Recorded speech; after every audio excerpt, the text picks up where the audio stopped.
The shots hadn't even stopped echoing when Maverick grabbed Freya's wrist and pulled her through the service door of their penthouse. "Don't stop! Don't look back! Move!"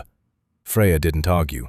She had learned, in 3 years of marriage to a man like Maverick, that arguing during a raid was how people ended up in body bags. Sirens screamed somewhere below the building. Red and blue light bled through the shattered windows of what used to be their dining room. 2 of his men were already dead on the marble floor, and a third was dragging a duffel bag of cash toward the stairwell, blood dripping from a graze on his shoulder. This was supposed to be the safe headquarters, the untouchable one. It wasn't anymore. By the time they reached the underground garage, Freya's hands were shaking so badly she couldn't buckle her seatbelt. Maverick reached over without a word and clicked it shut for her, his jaw tight, his eyes scanning every mirror like a man counting down the seconds until the world exploded again. "Where are we going?" she finally asked, once the city lights had shrunk to a dull orange smear behind them. "Somewhere they don't know exists." He didn't say anything else for 4 hours. The Pinecrest estate rose out of the mountain fog like something out of an old forgotten fairy tale. If fairy tales came with iron gates, motion sensor cameras, and 35 armed men climbing out of black SUVs behind them. Freya had heard Maverick mention this place exactly once, years ago, in the tone people use when they're talking about a grave they'd rather not visit. His grandfather had built it. His father had bled someone in it. Maverick had sworn, apparently, never to bring anyone here. And yet, here she was. The estate was beautiful in the way abandoned things are beautiful. Grand, cold, and quietly furious at being forgotten. Dust sheets covered the furniture. The chandeliers hadn't been lit in a decade, and within an hour of their arrival, disaster number 2 struck. A deafening crack echoed through the east wing, followed by the unmistakable hiss of pressurized water. The boiler serving the modern kitchen, the one gleaming steel room built during a renovation a decade ago, had frozen solid overnight and split wide open the moment the heating kicked on. Water sprayed across imported countertops. Steam rose off the marble like the room itself was screaming. 35 cold, hungry, on-edge men. No working kitchen. A blizzard warning on every radio channel for the next 3 days. Maverick stood in the ruined doorway, exhaling through his nose the way he did when he was calculating something dangerous. "There's another kitchen," he said finally. "Downstairs, below the wine cellar. My great-grandmother's, before all this," he gestured vaguely at the chrome and glass around them, "was built on top of it. Nobody's touched it in 30 years. Freya frowned. "Is it usable?" "I don't know." He turned to look at her directly for the first time since the penthouse. There was something in his eyes she couldn't quite place. Not concern for the men, not annoyance at the boiler. Something closer to a test. "But you're going to find out." He pulled a heavy, rust-spotted iron ring of keys from a locked cabinet in the study and pressed it into her palm. The metal was freezing, heavier than it looked, like it belonged to a different century entirely. "Feed them," he said. "All 35, starting tonight. If you can't, tell me now and I'll have someone drive you back to your father's house in the morning." There it was. The real test, dressed up as a kitchen problem. Freya's family, the Callaways, were syndicate royalty in their own right, old money with old debts, and her marriage to Maverick had been arranged to settle both. Everyone in his world assumed she'd crack the first time things got hard, that she'd run home to Daddy's protection the moment the marriage stopped being convenient. Maverick had never said it out loud. He didn't have to. She could hear it in the challenge itself. Prove your loyalty is to this house, not to theirs. What none of them knew, what she had never told a single soul in his world, was that 4 years before her forced engagement, Freya had spent 18 months training under 2 Michelin-starred chefs at a culinary institute in Lyon, hiding it from her own family because cooking was considered beneath a Callaway daughter. She had scars on her hands from professional kitchens most people in this house couldn't even imagine. She closed her fingers around the iron keys. "Show me the stairs," she said, and for the first time all night, her voice didn't shake at all. Maverick studied her for a long moment, surprise flickering behind the calculation, before he turned and led her toward a narrow door at the end of the hallway, one she hadn't even noticed until now. Neither of them said it, but they both felt it. Whatever waited behind that door was about to change everything. The staircase down to the old kitchen was narrower than Freya expected, the stone steps worn smooth in the middle from 100 years of footsteps.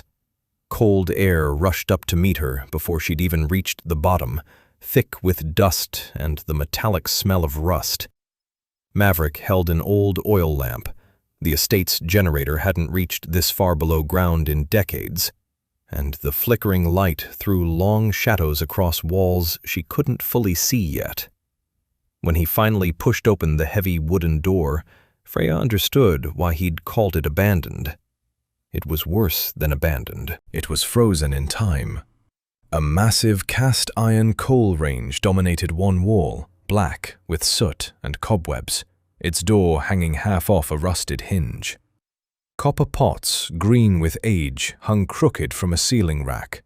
The chimney flue above the range was clogged with decades of soot, and when Freya touched the old brick oven beside it, flakes of ash crumbled onto her sleeve like snow. "This is what you've got," Maverick said, holding the lamp higher. 3 days, minimum, before the road's clear enough for supply trucks. 35 men upstairs who haven't eaten a proper meal since the raid. He didn't wait for a response. He turned and walked back up the stairs, leaving her alone with the keys, the lamp he'd set on the counter, and a kitchen that looked like it belonged in a museum, not a working household. Freya didn't cry. She rolled up her sleeves. The next 72 hours blurred into a single, relentless rhythm of labor. She started with the chimney, using a long metal rod she found in a supply closet to knock loose years of caked soot until it finally drew air properly, smoke curling upward instead of choking the room. Her hands turned black, her knuckles split from scrubbing rust off the range with steel wool and vinegar she'd found in a forgotten pantry closet. She hauled buckets of coal up from a half-collapsed storage bin near the old servants' entrance, her arms burning by the second trip, her breath fogging in the freezing air. Word spread through the estate that the boss's wife was down in the basement, doing manual labor like a hired hand, and more than a few of the guards smirked about it in the halls. Freya heard the whispers. She kept scrubbing. By the second day, the range finally roared back to life, flames licking hungrily at the coal, heat rolling off the iron in waves that made the whole basement feel like it was breathing again for the first time in 30 years. Then came the pantry. Behind a locked door reinforced with an old iron bolt, Freya found what she could only describe as a time capsule. Rows of glass jars filled with preserved fruit gone amber with age, sacks of dried legumes stacked against the wall, root vegetables buried in sand-filled crates to keep them from rotting, and a smoked meat locker that, miraculously, still held cured venison hanging from hooks. Someone, decades ago, had built this pantry to survive exactly the kind of siege they were now living through. Freya spent an entire afternoon just cataloging it, her mind running through flavor combinations the way other people ran through grocery lists. She thought of the techniques she'd learned in Lille, how to coax depth out of humble ingredients, how smoke and time could turn something plain into something unforgettable. Nobody in this house needed a fancy plated dinner. They needed something that tasted like being cared for. So, she built a stew. She rendered fat from the smoked venison first, letting it crackle and pop in the bottom of a massive iron pot. Then added the root vegetables in careful stages, the ones that needed longer cooking first, the tender ones last, so nothing turned to mush. She crushed dried herbs she found in labeled tins, their scent still sharp after all these years, and let the whole pot simmer low and slow over the coal fire for nearly 6 hours, stirring occasionally, tasting, adjusting, the way she'd been trained to do before she was ever trained to be a wife. By the third evening, the smell had done what no announcement could have. It crept up through an old dumbwaiter shaft she hadn't even known was operational, curling through the walls and up into the cold, dark hallways above. One by one, the guards began drifting toward the basement stairs, drawn by something they couldn't quite name, following the scent like it was calling them home. They gathered at the bottom of the stairwell, hesitant at first, unsure whether they were even allowed down here. Freya simply ladled the stew into whatever bowls and mugs she could find and set them out on a long wooden table she'd cleared and scrubbed herself. "Eat," she said, "before it gets cold." Nobody argued. Maverick came down later that night, expecting to find chaos, a kitchen fire, a flooded floor, his wife in tears, anything that would confirm what everyone assumed about a pampered syndicate daughter thrown into real work for the first time. Instead, he found silence. 35 hardened men sat crowded around mismatched tables and overturned crates, bowls in hand, eating in a kind of reverent quiet Maverick had never once witnessed in his own house. No arguing over territory, no posturing, just the scrape of spoons against bowls and the occasional low murmur of satisfaction. The coal range glowed behind them, warming the whole basement in a way the modern kitchen upstairs, with all its steel and glass, never had. Freya stood near the fire, sleeves still rolled up, soot smudged across one cheekbone, ladling out second helpings without a word of complaint. She hadn't broken. She hadn't run home to her father. She had, without meaning to, done something Maverick hadn't seen anyone do in this house since his grandmother died. She'd made it feel less like a fortress and more like a home. He didn't say anything.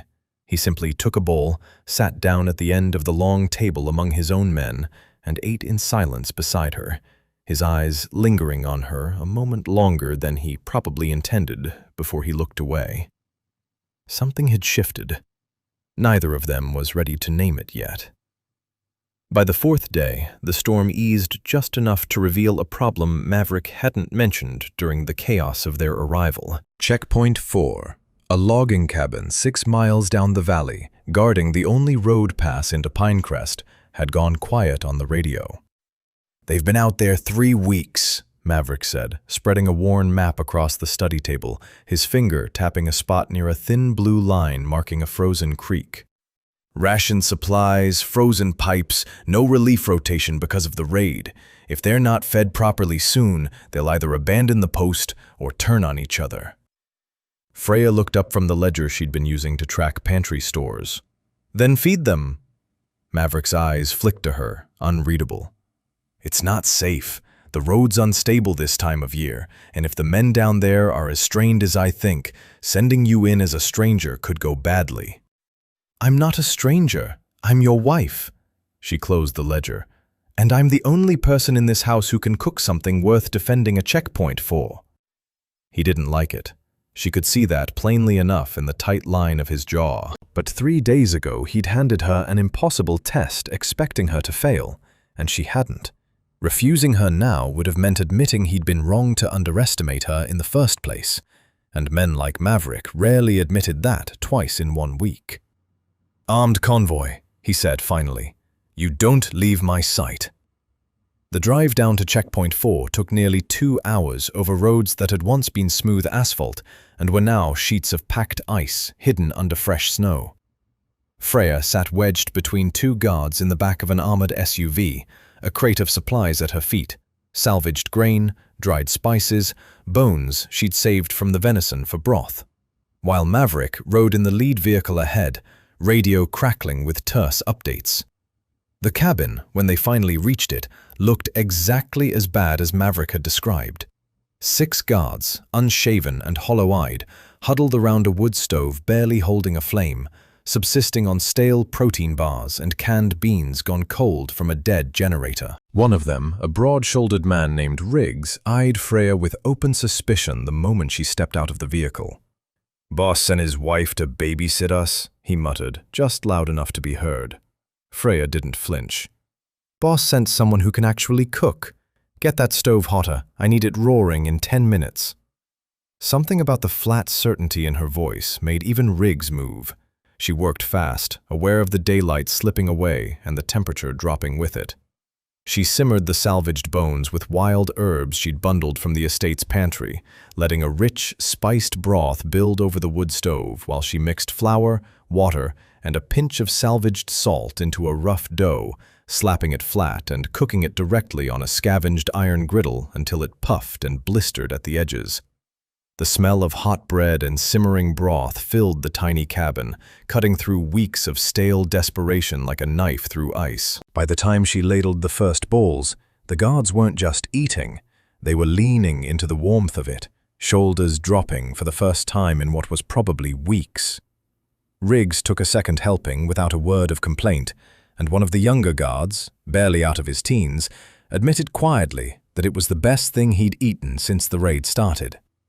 Maverick watched from the doorway, arms crossed, saying nothing, but Freya caught the small shift in his posture.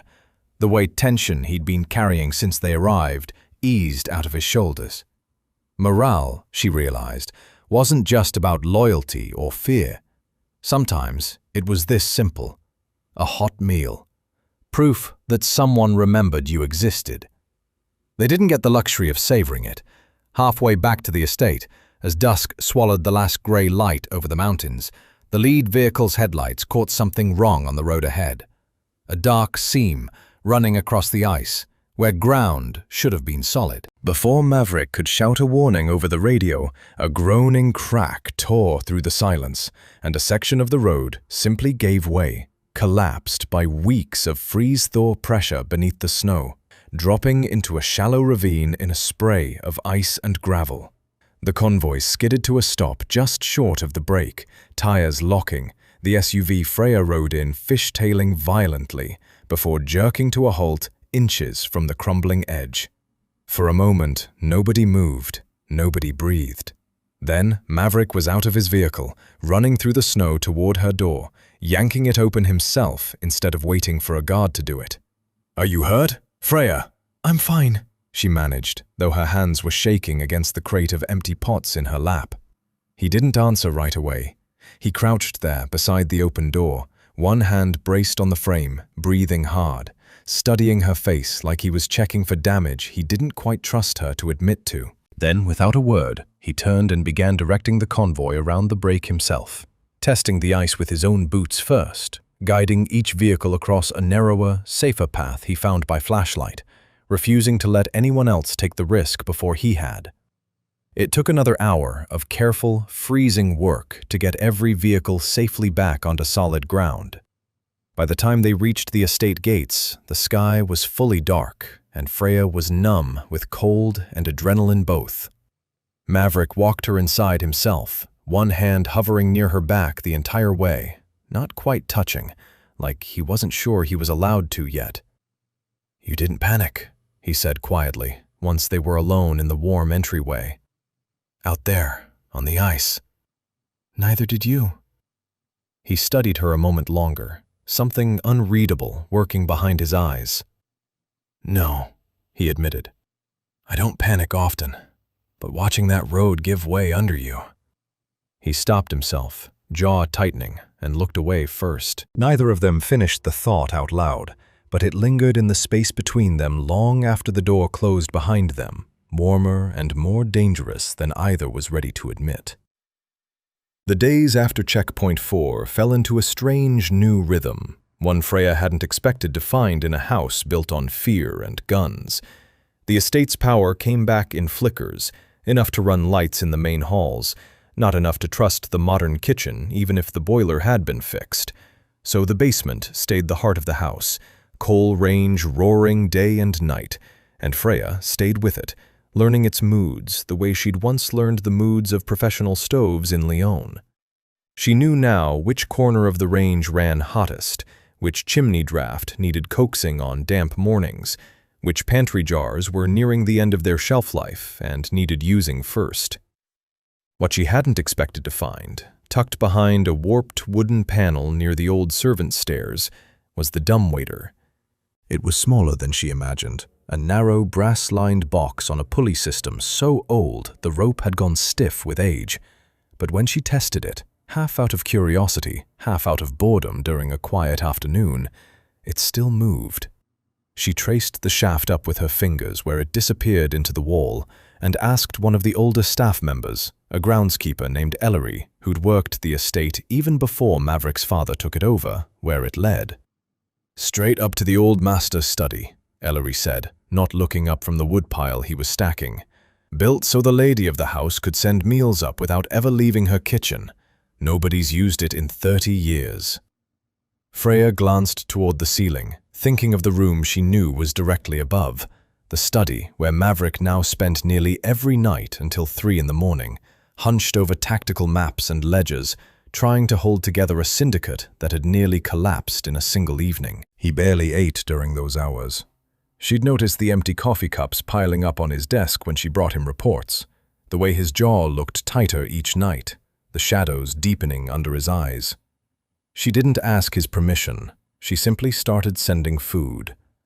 The first night, she sent up a plate of flaky hand pies stuffed with the last of the smoked venison and root vegetables, folded and crimped the way she'd been taught years ago, still warm from the oven, no note attached. She heard the faint creak of the dumbwaiter rising through the wall, the distant scrape of the panel opening 2 floors up, and then nothing. No acknowledgement, no thanks. But the next morning, the plate came back down empty.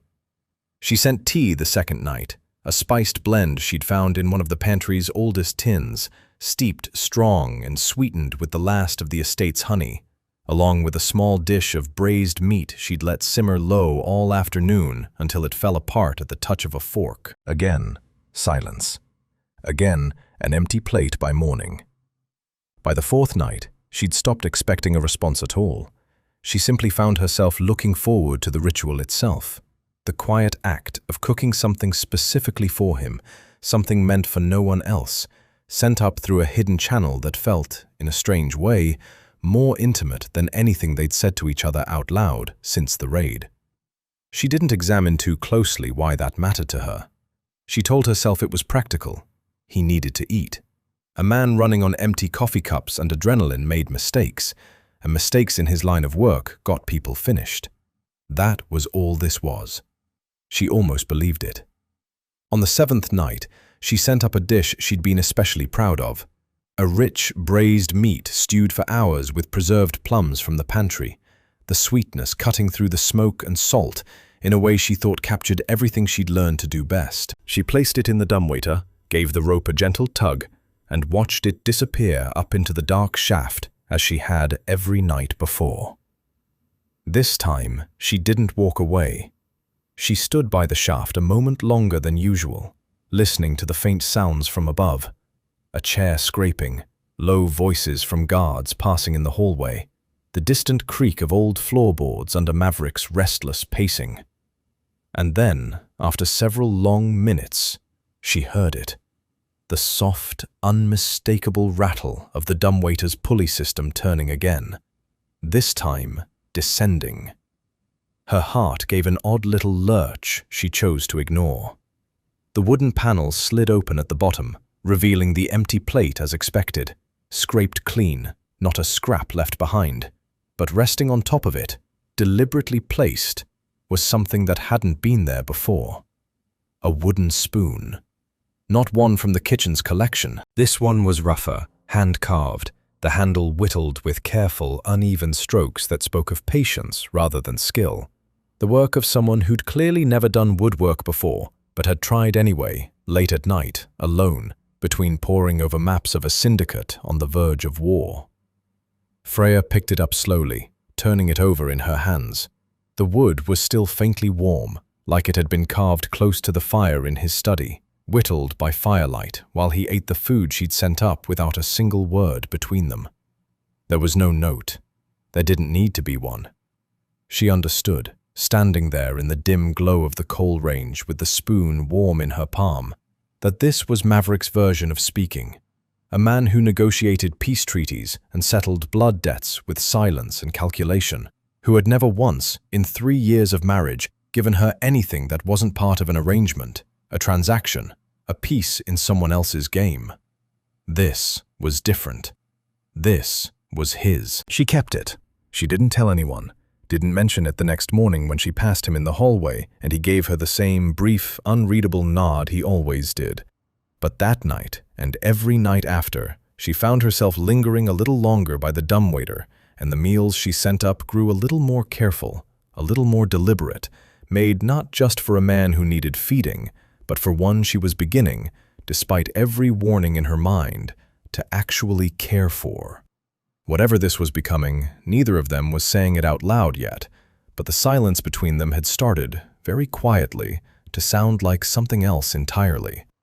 The wooden spoons stayed hidden in the pocket of Freya's apron for nearly 2 weeks before Maverick finally gave her a reason to leave the estate again. "Old Milltown," he said, spreading a different map across the study table, one marking a cluster of buildings roughly 15 miles south, tucked into a valley considered neutral ground by every syndicate family in the region. "It's the closest working market left this time of year. We need spices, salt, and anything we can trade our preserves for. Dante will escort you." Freya's gaze flicked toward the doorway, where Maverick's second-in-command leaned casually against the frame, arms crossed, a faint smile that never quite reached his eyes fixed in place. Dante had been with Maverick since before Freya's arranged marriage, a founding lieutenant, trusted with logistics, supply routes, and, apparently, now with her safety. Something about him had always unsettled her, though she'd never been able to name exactly why. "I can handle a trade run," Dante said smoothly. "Won't be a problem." Maverick didn't look entirely convinced, but the estate's stores of salt and spice were dwindling fast, and no one else could be spared from securing the mountain roads. "Straight there, straight back," he told them both. "No detours." The drive to Old Milltown wound through narrow valley roads, still half buried in old snow, past frozen creek beds and skeletal winter trees. Dante talked the entire way.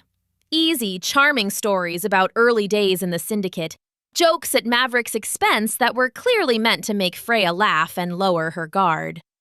She smiled where it seemed polite, but kept her attention sharp, the way she always did around men who worked too hard at being likable.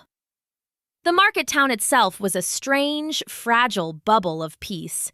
Vendors from 3 rival families setting up stalls side by side under an unspoken truce, trading grain, salt, tools, and medicine without a single weapon in sight. Freya had brought a crate of her preserved plums and pickled root vegetables, hoping to trade them for the rare winter spices the estate desperately needed. It was going smoothly, right up until the supply wagon disappeared. Freya turned from a spice vendor's stall to find the second cart, the one carrying half their trade goods, and Dante himself, nowhere in sight. Panic flickered through her chest before cold logic took over. She found one of the guards Maverick had sent along, a quiet young man named Corbin, and grabbed his arm. "Where's Dante? Where's the wagon?" Corbin's face went pale. "He said he was moving it closer to the south gate. That was 20 minutes ago." They found the wagon eventually, abandoned in a narrow alley behind the market square, half its goods missing, the horse spooked and tangled in its own reins. No sign of Dante, no sign of a struggle either, which told Freya more than any evidence of a fight would have. This hadn't been an accident. She thought fast, jaw tightening. If she returned to the estate having lost half their trade goods and their supply cart in her first solo negotiation, it would be exactly the kind of failure everyone in that house was quietly hoping for. Proof that the boss's wife couldn't be trusted outside a kitchen, that her earlier successes had been luck, not skill. And if Dante had orchestrated this on purpose, then whatever he was protecting by making her look incompetent mattered more to him than the estate's supplies. She didn't have time to figure out his motive. She had time to fix the problem in front of her.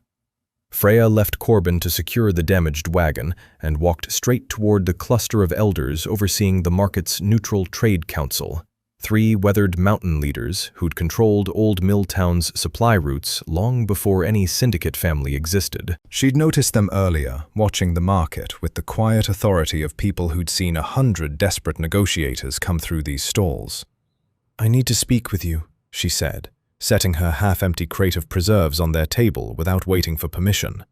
"Directly. No middlemen." The eldest of the 3, a woman with silver braids and sharp, assessing eyes, studied her for a long moment.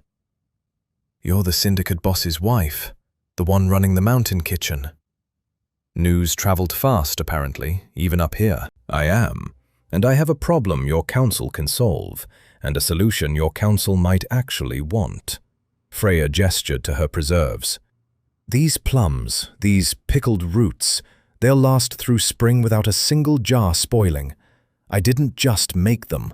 I know exactly how, using techniques most kitchens up here have forgotten. I'll teach your cooks the process myself, free of charge, in exchange for double the rations we came here for. Salt, spice, grain, enough for the estate through the rest of winter." The elders exchanged a look. It was, by any reasonable measure, an absurd trade. Knowledge for food, skill instead of coin, an offer built on trust rather than leverage. But Freya had learned something in the last month that she suspected these elders already understood deeply. Desperate winters made preservation knowledge worth more than gold. "You teach us? Truly?" the youngest elder asked, skepticism warring with clear interest. "Truly, tomorrow morning before we leave." It took another hour of careful negotiation, but by the time the sun dipped low over the valley ridge, Freya had secured not just double the original rations, but a standing trade agreement between the estate and Old Milltown that would outlast the winter entirely.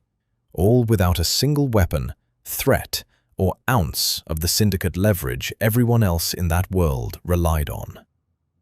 Dante reappeared just as the deal was being finalized, breathless and full of excuses about a supply route emergency that had pulled him away without warning. Freya listened to his story with a carefully neutral expression, saying nothing, filing every inconsistent detail away for later. The wagon was recovered, the rations were doubled, the trade agreement was signed.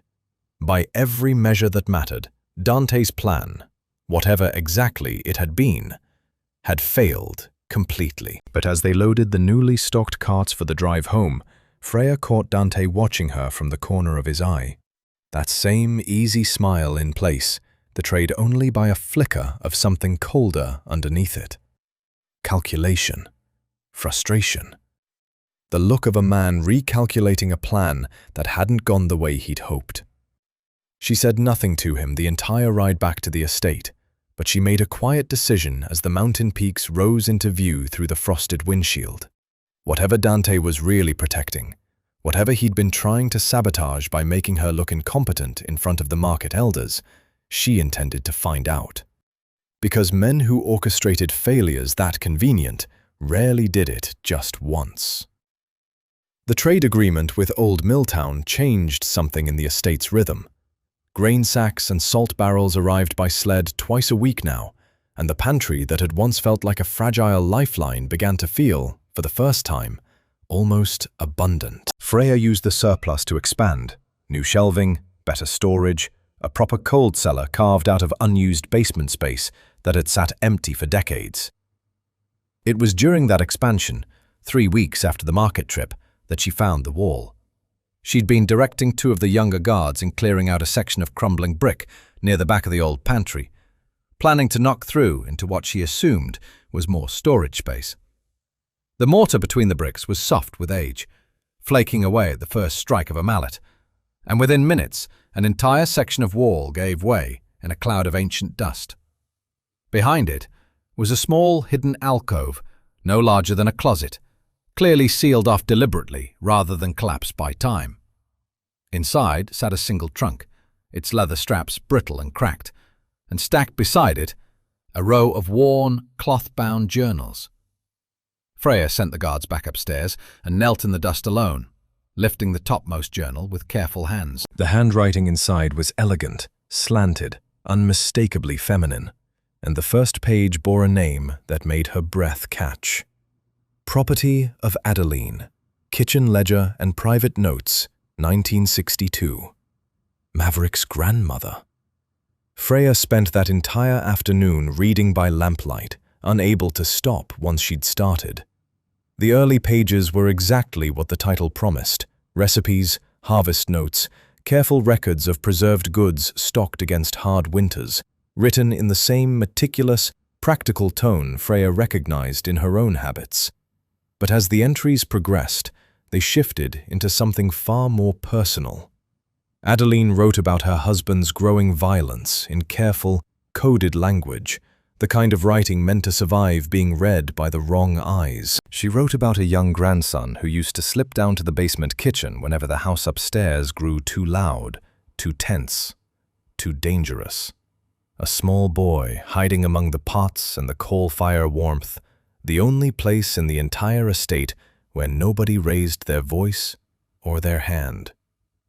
Maverick came down again tonight, one entry read, dated barely a year before Adeline's death. His father struck him for asking too many questions about the business. He sat by the oven for 2 hours and said nothing, and I let him stay, because this kitchen is the only place in this house that has never once hurt him. Freya's hands went still around the page.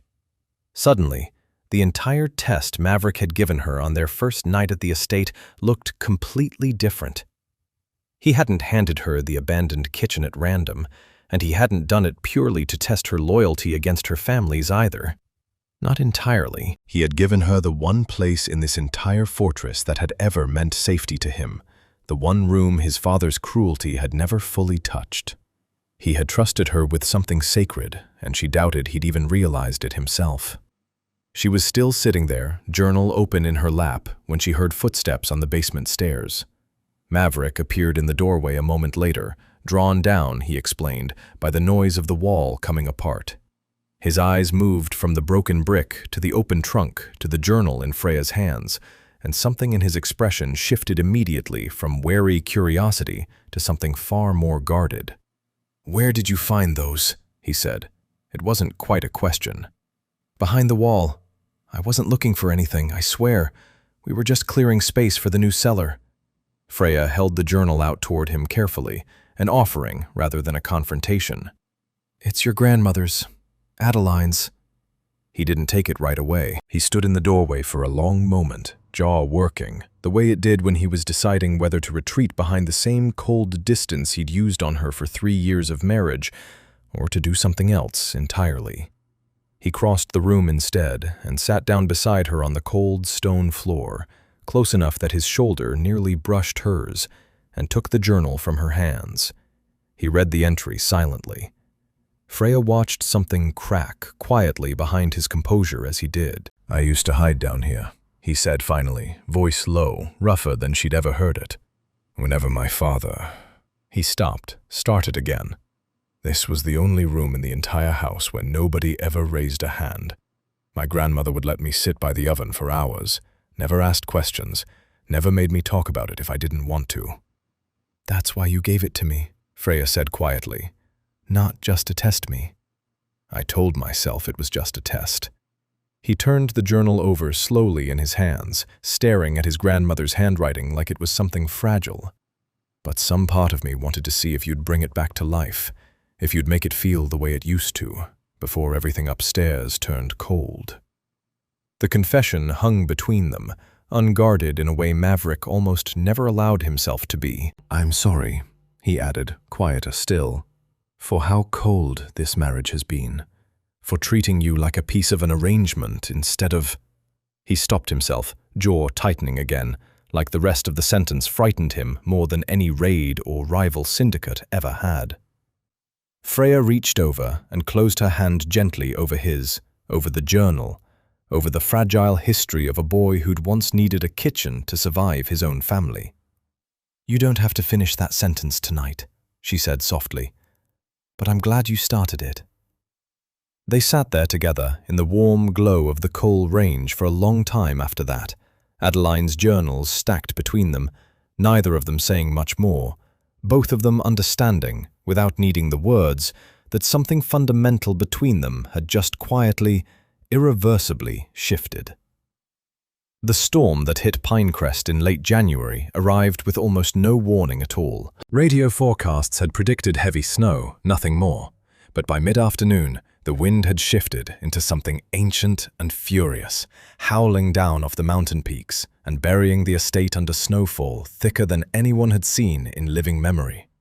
By nightfall, the drifts against the east wing windows had climbed past 6 feet. By the following morning, they'd reached 8. The diesel generators, already strained from weeks of irregular use, gave out entirely just before dawn, plunging the upper floors of the estate into freezing darkness. Pipes groaned and cracked somewhere in the walls. The temperature inside the main house dropped fast enough that breath fogged in every hallway, and within hours, it became clear this wasn't a storm the estate could simply wait out from the comfort of its bedrooms. Freya moved before anyone else could organize a plan. "Everyone downstairs," she told Maverick, already pulling blankets from the linen closets, directing staff toward the basement stairwell. "The coal range is the only reliable heat source left in this entire house. We consolidate everyone into the kitchen wing, or people start getting sick by tonight." Maverick didn't argue. He simply nodded once, sharp and decisive, and began relaying her instructions to the guards himself, his voice cutting through the panic building among men who were far more comfortable with gunfights than blizzards. By that evening, the basement had transformed into something between a bunker and a makeshift village. Cots and mattresses lined every available wall space. The coal range burned constantly now, fed in careful shifts by whoever had energy left to haul fuel from the storage bins, and every pot Freya owned stayed in near constant use, simmering broths and stews meant to stretch thin supplies across dozens of hungry, cold, frightened people. Freya barely stopped moving. She organized meal rotations so the youngest and most vulnerable staff ate first. She taught 2 guards who'd never cooked a day in their lives how to keep a simple broth simmering without scorching it. She wrapped a shivering stable hand in blankets by the oven's warmth and pressed a mug of hot spiced tea into his hands without a word, the way she imagined Adeline must have done for a frightened young Maverick decades before her.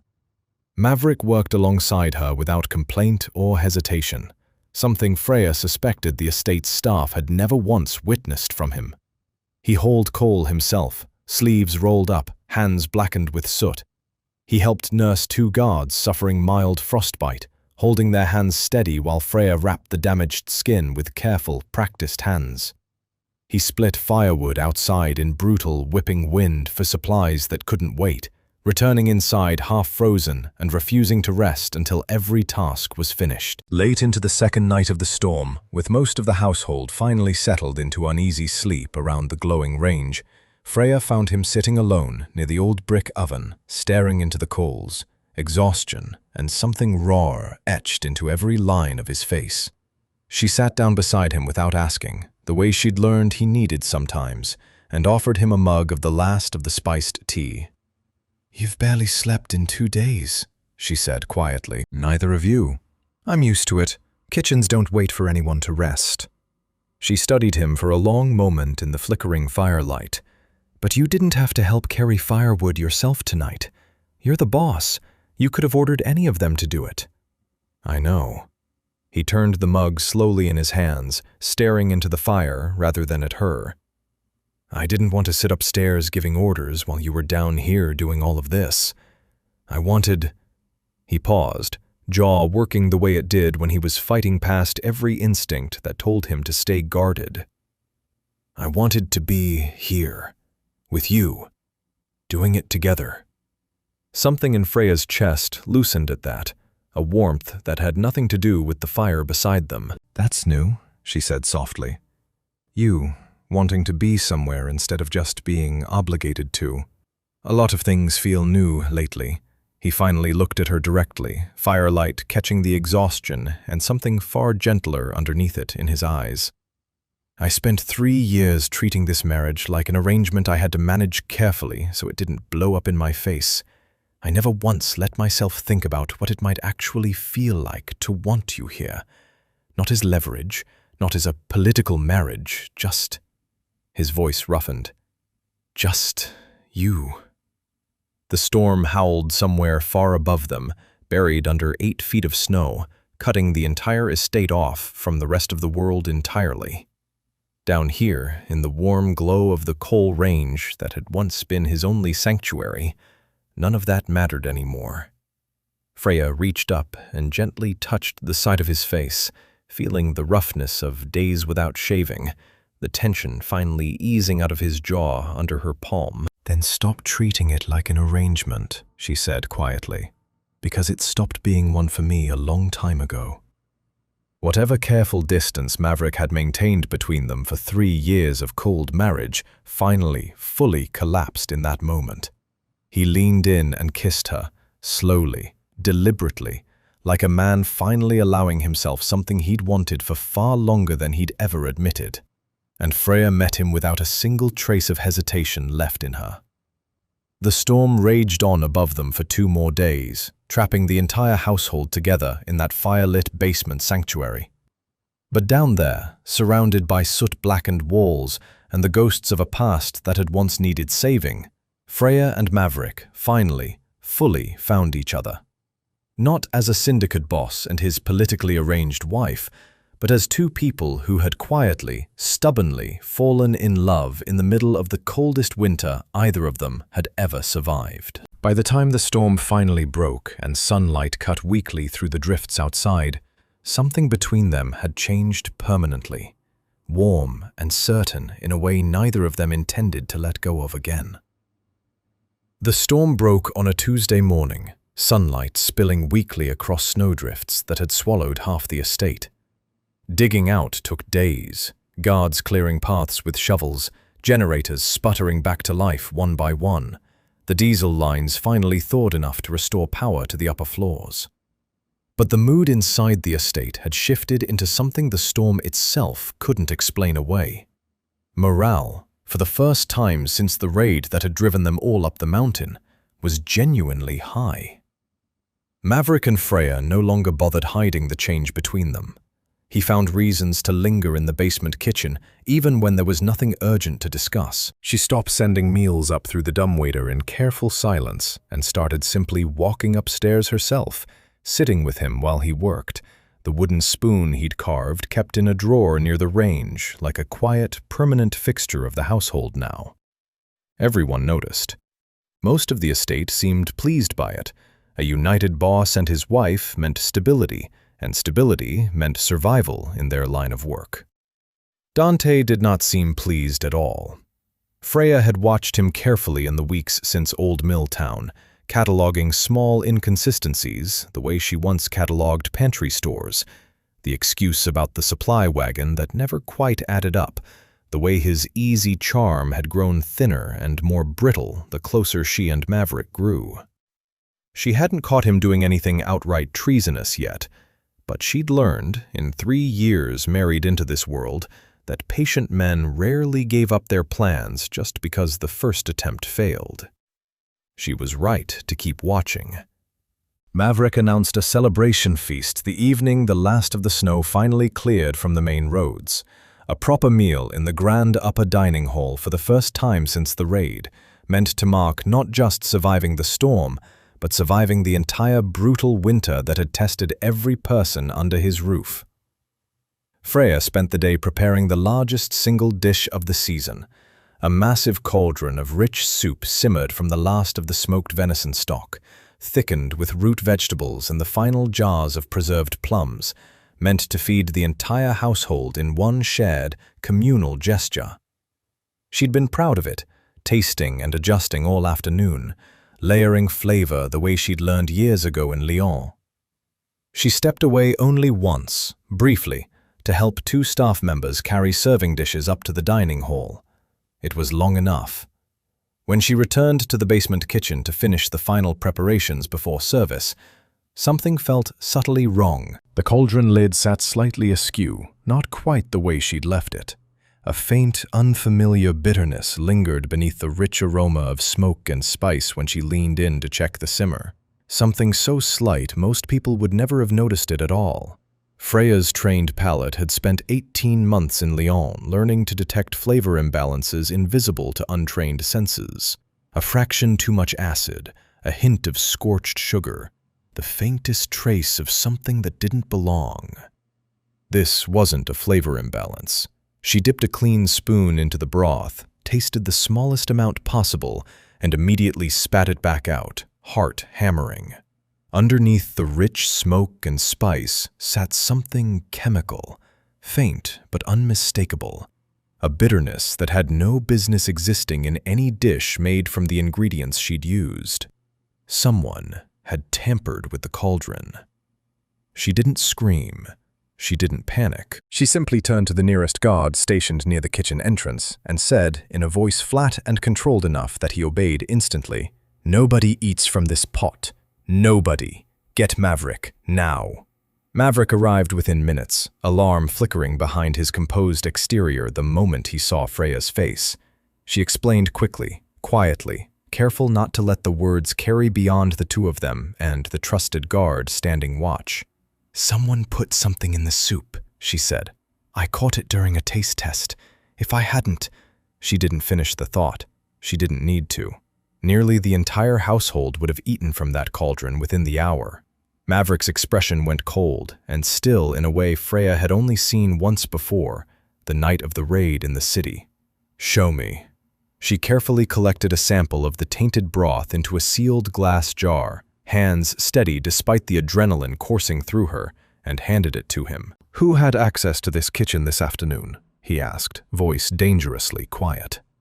Freya thought back through the hours before service, staff moving in and out carrying supplies, guards passing through on their way to other tasks, the brief window she'd stepped away to help carry dishes upstairs. Too many people had access, technically, but only one person had motive strong enough to risk something this reckless. "Dante was here," she said slowly, piecing it together aloud. "Right before I left to help with the serving dishes. He said he was checking on supply counts for tomorrow's rationing." Maverick's jaw tightened, something dark and controlled settling behind his eyes. He's never once checked supply counts personally in 3 years.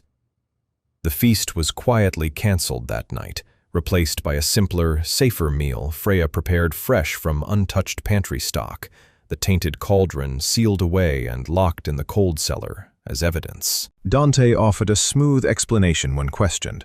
He'd simply been checking rationing numbers ahead of schedule, nothing more, and for the moment, Maverick let the excuse stand, revealing nothing of what he and Freya actually suspected.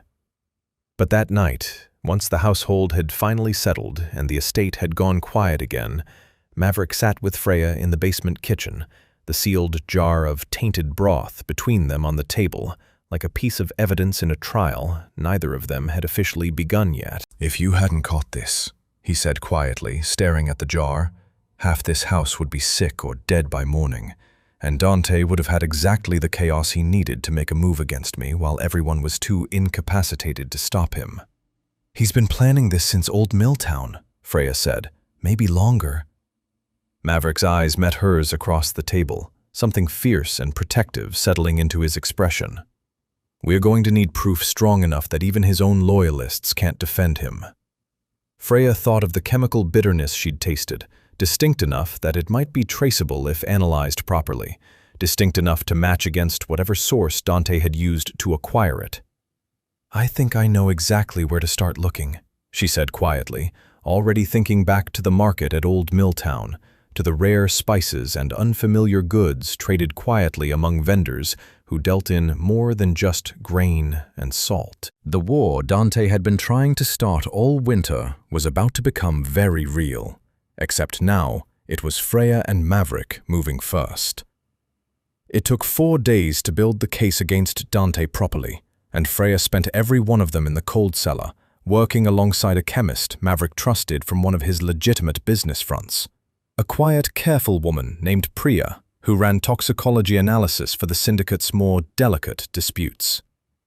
The tainted broth sample yielded exactly what Freya suspected, a slow-acting digestive toxin, potent enough to incapacitate an entire household within hours without finishing anyone outright. Just enough chaos, just enough vulnerability for someone to seize control while the men were too sick to fight back. Priya traced the toxin's specific chemical signature to a rare compound sourced almost exclusively through a narrow supply chain running out of Old Milltown's black market vendors. The same market Dante had visited weeks earlier, the same trip where he'd staged the missing supply wagon. Freya cross-referenced trade records she'd kept from the negotiation with the mountain elders, records that listed every vendor stall active that day. One name appeared in a transaction log Dante himself had signed off on during the chaos of the lost wagon. A purchase logged as medical supplies, dated the exact afternoon he disappeared from the market square. By the time she laid the full timeline out for Maverick, the picture was undeniable.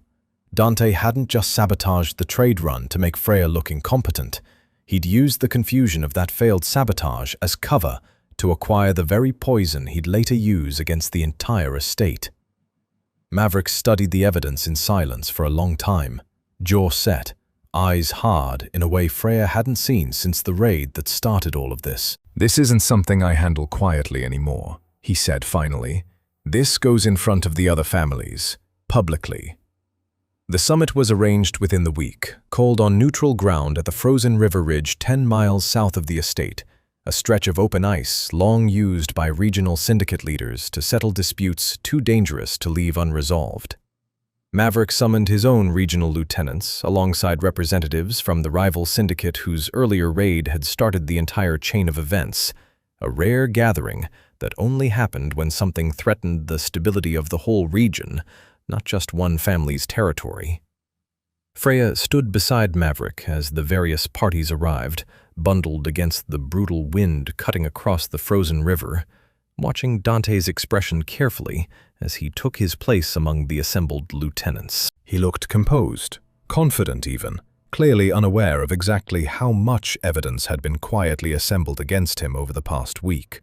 That confidence didn't last long. "Maverick's lost control of his own house," Dante said early into the proceedings, addressing the rival syndicate chief directly, his voice pitched for maximum effect among the gathered lieutenants.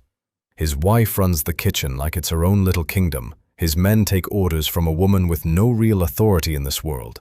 And now we're all standing on a frozen river because he can't manage his own household without outside interference." He gestured dismissively toward Freya.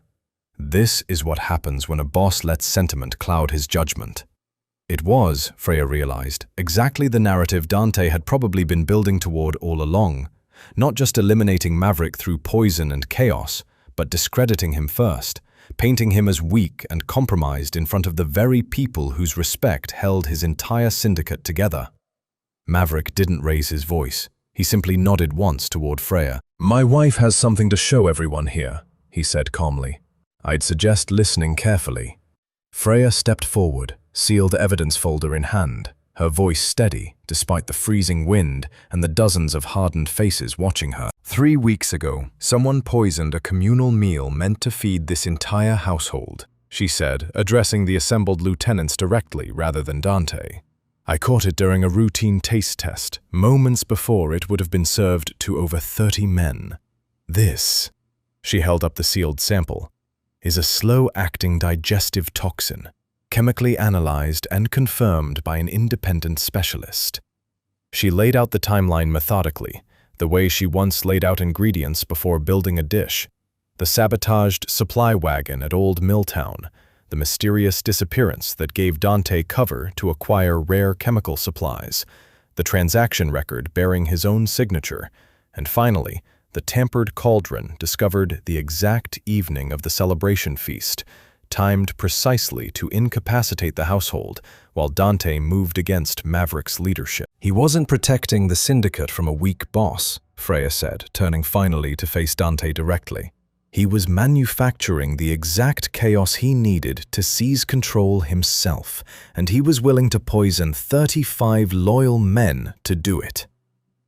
The silence on the frozen river ridge stretched long and dangerous. Dante's composure cracked visibly, the smooth charm dropping away into something colder and more desperate. "This is fabricated, Chemical analysis can be manipulated. Timelines can be constructed to look like anything. The transaction record bears your own signature, Maverick said quietly, cutting through the protest with lethal calm. In your own handwriting, logged the same day you disappeared from Old Milltown's market and left my wife to clean up a mess you created deliberately. One of Maverick's own regional lieutenants, a grizzled man who'd served under him for over a decade, stepped forward and took the transaction record from Freya's hands, studying it carefully alongside Priya's chemical analysis. He looked up slowly, expression hardening as the pieces settled into place. "That's your signature, Dante," he said flatly. "I'd know your handwriting anywhere. We've done supply logistics together for years." The rival syndicate chief, who moments earlier had seemed almost amused by Dante's accusations, now regarded him with open disdain instead. Poisoning an entire household of men, regardless of allegiance, violated even the loosest rules of respect this world operated under. It wasn't strategy. It was reckless, dishonorable cowardice, and every lieutenant standing on that frozen ridge understood the difference. Dante's own loyalists, men who'd followed his orders for years without question, began stepping back from him, one by one, distancing themselves physically from a man suddenly exposed as a traitor, willing to poison his own people for personal gain. Maverick gave a single, quiet nod. It took less than a minute. Dante was disarmed by his own men, stripped of rank and authority, without a single shot fired, without a single voice raised beyond the calm, methodical case Freya had built, brick by brick, over the past week. He was marched away across the frozen river under armed escort, his protests fading into the wind, his carefully built position within the syndicate destroyed entirely by evidence rather than violence. Maverick turned to Freya once the ridge had cleared, something fierce and unmistakably proud settling into his expression as the wind whipped between them. "You just ended a war before it started," he said quietly, "with a chemical analysis and a trade ledger." "I told you," Freya said, allowing herself a small, tired smile for the first time all week. "I know how to handle a kitchen under pressure." She didn't add what they both already understood, that the kitchen, in the end, had never really just been about food at all. News of the frozen river summit spread through Pinecrest faster than any storm ever had. By the time Maverick and Freya returned to the estate, the household already knew. Dante exposed, stripped of rank, marched away without a single shot fired, and the rival syndicate so unsettled by the display of loyalty and evidence over brute force that they'd sent word within 2 days requesting a permanent peace treaty. Whatever tensions had driven the original raid on the city penthouse, whatever old grudges had justified months of conflict, none of it seemed worth pursuing against a house that had just proven itself more dangerous with a trade ledger than with a single bullet. Maverick called for a celebration the following week, once the treaty had been formally signed and the last of the political dust had settled. Not a quiet, cautious meal shared among nervous men bracing for another disaster. A real feast, the kind the estate's grand upper dining hall hadn't hosted in decades. Freya spent 3 full days preparing for it, moving between the basement kitchen and the dining hall with a kind of quiet joy she hadn't let herself feel in months. This wasn't survival cooking anymore, wasn't rationing scarce pantry stores against a looming crisis. For the first time since arriving at Pinecrest, she had the luxury of abundance, thanks to the standing trade agreement with Old Milltown, thanks to roads finally clear enough for proper supply runs, thanks to a household that had weathered the worst winter in the estate's history and come out the other side intact. She planned the menu the way she once dreamed of doing in Lyon, before her family had decided cooking was beneath a Callaway daughter. Dishes that honored everything the estate's ancient pantry had taught her, built from ingredients both old and new, a bridge between the abandoned kitchen's history and whatever future the estate was building now. The night of the feast, the grand dining hall glowed with warmth, unlike anything Freya had seen since arriving at Pinecrest.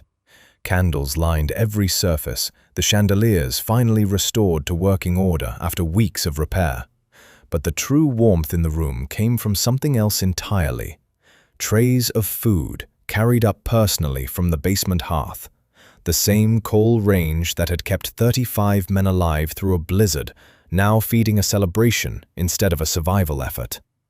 The scent of smoked meats and spiced root vegetables filled the hall, mingling with something sweeter, richer, made from preserved fruit and honey Freya had saved specifically for this night. Guards who'd once smirked at the boss's wife scrubbing rust off an ancient range now greeted her with genuine respect as she moved through the hall, some even thanking her directly for meals she'd made months ago during the worst of the crisis, meals they clearly hadn't forgotten. Riggs, the guard who doubted her at checkpoint 4, raised a glass in her direction from across the room, a rare, unguarded grin on his face. Maverick found her near the head of the long dining table, just as the last of the household settled into their seats, dozens of loyal men and staff filling a hall that had stood empty and cold for years before this winter forced it back to life. "Sit with me," he said quietly, gesturing not to the far end of the table, where a wife might traditionally be seated in a house like this, but directly to the seat beside his own, at the very head of the gathering. Freya took it without hesitation. Once the meal had properly begun, once the hall had filled with the easy, warm murmur of conversation and laughter that hadn't existed here in years, Maverick rose from his chair, glass in hand, and the entire room fell quiet almost instantly. "Most of you know what this winter nearly cost us," he began, his voice carrying easily across the hall, steady in a way that commanded attention without demanding it. "A raid that should have destroyed us, a boiler failure that should have left us starving in our own home, a blizzard that buried this estate under 8 feet of snow and knocked out every generator we had, and a betrayal from within, close enough that it very nearly succeeded in poisoning 35 of the men sitting in this room tonight." He paused, glass still raised, gaze finding Freya's across the small distance between them. "Any one of those crises alone could have ended us. Together, they should have. And yet every single person in this hall is alive, fed, and sitting under a roof that's finally warm again, because of one person who refused to break under any of it." The room's attention shifted entirely toward Freya now, dozens of faces she'd fed through the worst months of their lives, watching her with open respect rather than the quiet doubt she'd first arrived to months earlier. "My wife didn't just survive this winter," Maverick continued, voice roughening slightly with something more personal than the formal toast demanded. "She rebuilt a kitchen this estate had abandoned for 30 years and turned it into the only thing that kept this house standing. She fed every man here through a blizzard that should have ended us. She caught a poison meant to end us all before it could touch a single bowl. And she stood on a frozen river and dismantled a traitor's entire plan with nothing but evidence and conviction." He raised his glass higher, and the entire hall rose with him, glasses lifting in unison, a wave of respect Freya felt settle over her like warmth from the coal range itself. "She didn't just keep us alive through the winter," Maverick said, his eyes never leaving hers. "She restored the soul of this house, and she's earned every ounce of loyalty every person in this room owes her." The hall erupted into applause and raised glasses, guards and staff alike calling out their own thanks and toasts, the ancient dining hall filled with warmth and gratitude in a way it likely hadn't known in generations. Freya rose to meet Maverick's eyes across the small space between their chairs, the weight of everything they'd survived together settling into something that finally, fully felt like home. By March, the mountain that had nearly buried them all in snow looked like an entirely different place. The 8-foot drifts that once swallowed the estate's lower windows had melted into muddy, thawing earth, revealing gardens that hadn't seen sunlight in years, their frozen beds slowly softening enough for the first green shoots to push through soil that had forgotten what growth felt like. The frozen river where Dante's treachery had been exposed ran fast and loud again, ice breaking apart in great grey sheets that drifted downstream toward the valley below.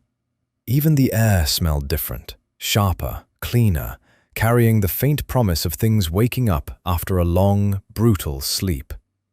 The syndicate's operations shifted back toward the city gradually over the following weeks, lieutenants and logistics teams returning to re-establish territory and rebuild what the original raid had scattered. The rival syndicate's peace treaty held firm, strengthened rather than weakened by everything that had happened at Pinecrest. And for the first time in longer than Maverick could remember, there was no immediate war looming on the horizon, no urgent crisis demanding every waking hour of his attention.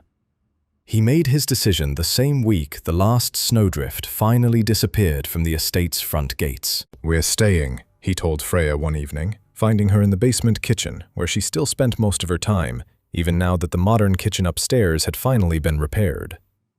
"Pinecrest, not just for winters when the city gets dangerous. This is home now." Freya looked up from the pot she'd been stirring, surprise flickering across her expression. "The city's always been the center of everything. Your operations, your father's legacy, everything you built." "None of that ever felt like a home," he said simply. "This did, because of what you built down here." He glanced around the basement kitchen, at the coal range that had kept 35 men alive through a storm, at the pantry shelves Freya had expanded and organized with her own hands, at the wooden spoon still resting in its drawer near the range. "I want our life to be built here, properly, not as a fallback when the city becomes too dangerous to survive in." The renovation began within days, though this time nothing about it echoed the cold, sterile modernization that had destroyed the original East Wing kitchen months earlier. Maverick brought in contractors personally selected for their care rather than their speed, insisting on one condition above all else. The old cast-iron hearth stayed exactly as it was, soot-blackened and imperfect, a permanent monument to everything it had survived. Around it, the kitchen slowly transformed into something neither entirely old nor entirely new. Updated plumbing and proper insulation woven carefully around the original stonework. Modern refrigeration installed alongside the ancient cold cellar Freya had expanded during the darkest weeks of winter. A wall was knocked through on the kitchen's western side, opening into a sunlit glass greenhouse extension overlooking the valley below, filled with herb beds and citrus trees Freya had dreamed about since her days training in Lyon, back when cooking was still something she'd been forced to hide. She stood in that half-finished greenhouse one bright March afternoon, sunlight streaming through glass panels, still smelling faintly of fresh caulking, watching dust motes drift lazily through beams of light that would have been unimaginable in the freezing darkness of the storm months earlier. Maverick found her there, leaning against the newly framed doorway, watching her with the same quiet intensity he'd carried since the night she'd first taken his grandmother's iron keys without hesitation. "It suits you," he said. "All of this. The old hearth and the new glass, side by side." "It suits us," Freya corrected gently, turning to face him fully. "That's rather the point, isn't it? Neither of us are the people we were when I walked down those basement stairs for the first time." He crossed the room and pulled her into his arms, resting his forehead against hers, the warmth between them entirely unguarded now in a way it had never been during 3 cold years of arranged marriage. "I gave you an abandoned kitchen because I wanted to test whether your loyalty belonged to my house or your father's. I never expected you'd rebuild the actual soul of this place, or mine along with it." "You gave me more than a test," Freya said softly. "You gave me a chance to be exactly who I always was, without hiding any of it. Nobody in my own family ever let me do that." "Then let's build the rest of it properly," he murmured against her hair. "Together. No more arrangements. No more tests." They stood together on the terrace outside the finished kitchen later that evening, the sun setting gold and warm over the valley below, the mountain finally green again after months buried under snow. The estate behind them hummed with quiet, contented life, staff moving easily through hallways that no longer felt like a fortress bracing for the next disaster, Guards who'd once doubted Freya now treating her with the easy respect of people who'd watched her save their lives more than once. Maverick wrapped his arms around her from behind, chin resting against her shoulder as they watched the last light fade behind the peaks that had once trapped them together in the coldest winter either of them had ever survived. "No more cold boss and distant wife," he said quietly, echoing something neither of them had ever quite said aloud before, though both had felt it building for months. "No more," Freya agreed, leaning back into his warmth. "Just this, whatever this turns into next." Below them, the greenhouse glass caught the last of the sunset, glowing gold against the ancient stone hearth still visible through the kitchen windows. Old and new, cold and warm, survival and love, all finally settled into something that felt, for the first time in either of their lives, entirely and permanently like home. The mountain that had once nearly buried them had given them, instead, exactly what neither had known they were searching for. And as spring finally, fully arrived across Pinecrest, Maverick and Freya stood ready to build whatever came next, not as a syndicate boss and his politically arranged wife, but as equal partners, deeply in love, prepared to lead their empire into a future neither storm nor treachery could ever touch again.